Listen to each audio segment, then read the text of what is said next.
निडर भारत न्यूज के संवाददाता अनिल निनामा की विशेष रिपोर्ट। महू, मंगलवार को ग्राम भगोरा के किसानों ने तहसील कार्यालय में जोरदार प्रदर्शन किया। उन्होंने तहसीलदार को ज्ञापन सौंपते हुए नर्मदा माइक्रो सिंचाई परियोजना से पानी न मिलने की गंभीर शिकायत की। किसान पिछले 2 वर्षों से जल की अनुपलब्धता का सामना कर रहे हैं। किसानों का आरोप है कि उन्हें लगातार पाइपलाइन के रिसाव का बहाना सुनाया जा रहा है और सुधार कार्य का केवल आश्वासन दिया जा रहा है, जबकि हरसोला, दतदा, मेमदी, अंबाचंदन और सिमरोल जैसे समीपवर्ती गांवों को यह पानी नियमित रूप से उपलब्ध हो रहा है। 2 वर्षों से इसी प्रकार के उत्तर मिलने के कारण किसान स्वयं को भेदभाव का शिकार मान रहे हैं। किसानों ने ये भी बताया कि जब सिंचाई परियोजना की पाइपलाइन बिछाई जा रही थी, तब एक स्थानीय मजदूर ने ठेकेदार को क्षतिग्रस्त और टूटे हुए पाइप लगाने से रोका था। मजदूर के अनुसार ठेकेदार ने उसे यह कहकर चुप करा दिया था कि अभी लगाओ, रिसाव होने पर बाद में देखेंगे। पानी की अनुपलब्धता के कारण भगोरा गांव के किसानों की फसलें सूखने की कगार पर हैं।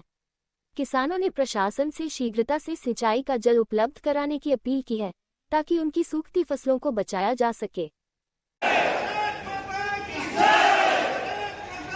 हमारे साथ क्यों? तो कम से कम ना तो किसान लड़ेंगे और उनके खेत में जब सुचारू पानी चले जाएगा तो वो करें, और जो बाकी खसरे छूट गए उसको तब पता चलेगा कि यार अपनी पेटी तो वहाँ और अपने को पानी उस वहाँ से मिलेगा। यहाँ तो यह है कि बीच में कई खेत छूट गए और कमांड एरिया में होते हुए भी वो छूट गए। कैलाश राम सिंह अंजना भगवान को लेकर यहाँ पर आए थे आप, स्थानीय किसान हैं वहाँ पर। जो सिमरोल अंबाचंदन माइक्रो इरिगेशन में हमारे यहाँ लाइन डली हुए में लगभग आज 5-6 साल हो गए। कोविड के बाद में 2021 में लगभग 70% लाइन डल चुकी थी। उसके बाद में कोई जब काम होना था उस समय कोई काम नहीं हुआ, 70% के बाद काम अधूरा। लेकिन जहाँ तक लाइन है, कम से कम दूसरे गाँवों में आप फ्लैट नाले में ओपन बहा रहे हो, हमें तो लाइन के माध्यम से दे दो। शासन ने जब खर्च किया और लाइन डली हुई तो उस लाइन के ही माध्यम से हमारे यहाँ पानी हो जाए। और जब पानी देने की बारी आती है भगोरा में तो बोल देते हैं कि पानी यहाँ लीकेज है, वहाँ लीकेज है। तो भगोरा की बाउंड्री में ही लीकेज क्यों है? एक बार पूरे प्रेशर से कम 60% से प्रेशर से 4 घंटे पानी दे दिया जाए, उनके सामने आ जाएगा कि कहाँ वाल्व खुल रहे, कहाँ पानी लीकेज है।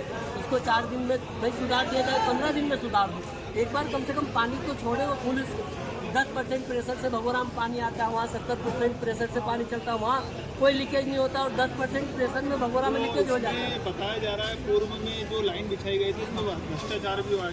100% सर भ्रष्टाचार हुआ होगा या कहीं जगह लाइन छोड़ दिया, टूटी फुल लाइन गुणवत्ता की नहीं डली तभी तो लीकेज हो रहा। अगर गुणवत्ता की डली होती तो लीकेज क्यों होता?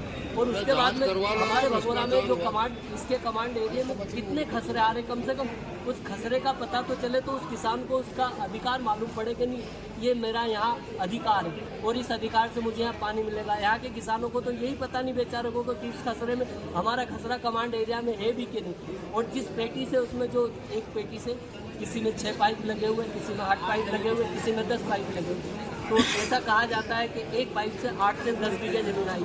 अब अगर एक पेटी में 80 लगभग औसत में मान लूँ कि 80 बीघे यानी 20 हेक्टेयर में अगर पानी जा रहा है तो उस 20 हेक्टेयर में पानी कैसे जाएगा? आप प्रेशर नहीं दोगे तब तक क्या किसानों को लड़वाओगे? वहाँ 2 इंच पानी देकर कम से कम फुल प्रेशर से जाएगा। जिस उद्देश्य से इंजीनियर ने उसको डिजाइन किया, जिस उद्देश्य से उसमें पानी आएगा, जिस प्रेशर से आना चाहिए उस प्रेशर से पानी आएगा, तभी तो किसानों को मिलेगा।